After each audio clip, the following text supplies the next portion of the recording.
Do you remember what it was like as a kid before Christmas? It was a magical time for me. I loved it when the Christmas tree would be put up and all the lights and ornaments put on.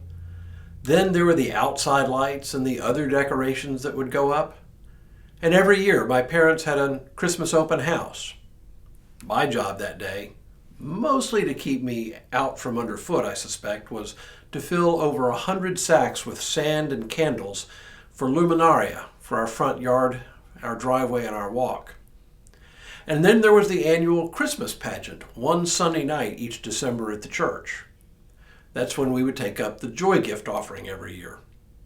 We kids would have been given little boxes to put coins in throughout December to bring that night to give. I don't have many memories of the pageant itself, though, except for one year. I remember I had to wear purple tights for my costume. I don't even remember what character I was playing, but I do remember that there were cotton balls glued down on paper on the chancel floor to look like snow. And when I sat on it, because what else do little boys do, I got up with all sorts of cotton stuck to my stupid tights. I remember feeling very foolish. But what I remember most about Christmas was how excruciating the wait was. After the class Christmas party on the last day of school before Christmas break, it seemed like time slowed down until it almost stopped, and I couldn't stand it any longer. And Christmas Eve? Well, forget it. We wouldn't go to bed early because we always went to the 11 p.m. candlelight service at the church. We wouldn't get home until around 1 in the morning. It was only then, exhausted, could I get in bed and go to sleep, knowing that Christmas would finally arrive when I woke up the next morning.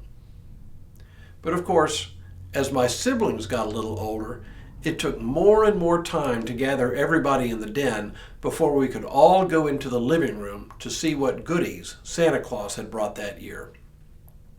Waiting for Christmas was a fact of life.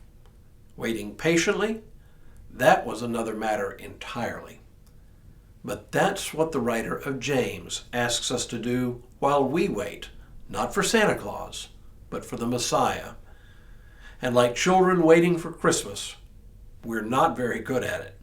We're just not very good at waiting patiently. Hello, I'm Stuart Baskin, pastor of First Presbyterian Church of Tyler, Texas.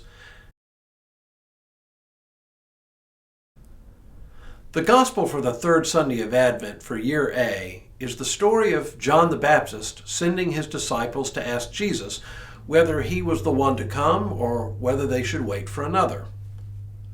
John was waiting, and his time was running out. Then the Old Testament reading for the same Sunday is from Isaiah 35, and it tells of the time when God will restore all things. 3 imperatives urge us to strengthen the weak hands and make firm the feeble knees. What this really means is to encourage those who cannot wait for God's kingdom to come. Now, James encourages the faithful to be patient. Here's what he says. Be patient, therefore, beloved, until the coming of the Lord.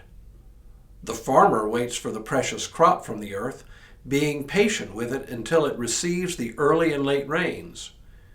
You also must be patient.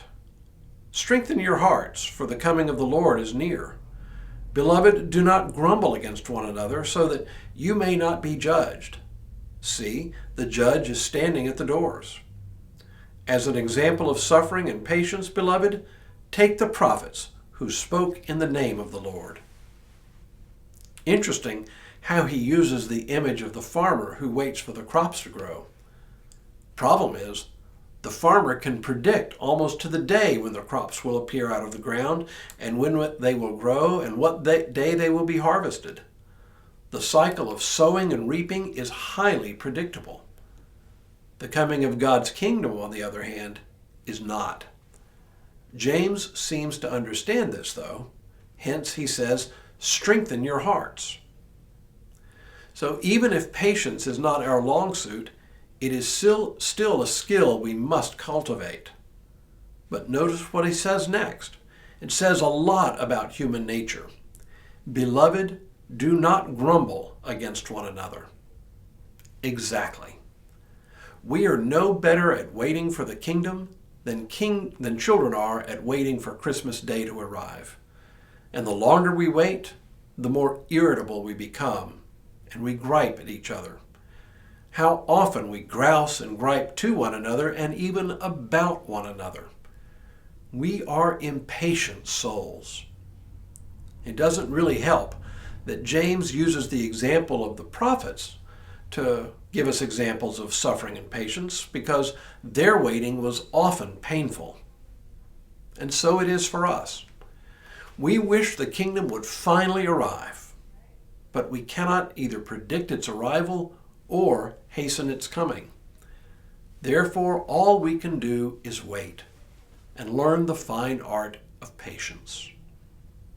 Tomorrow, we take up the readings for the third Sunday of Advent from Year B, beginning once again with the Gospel account of John the Baptist, but this time from the Gospel according to John, the only time that Gospel appears in the lectionary during Advent.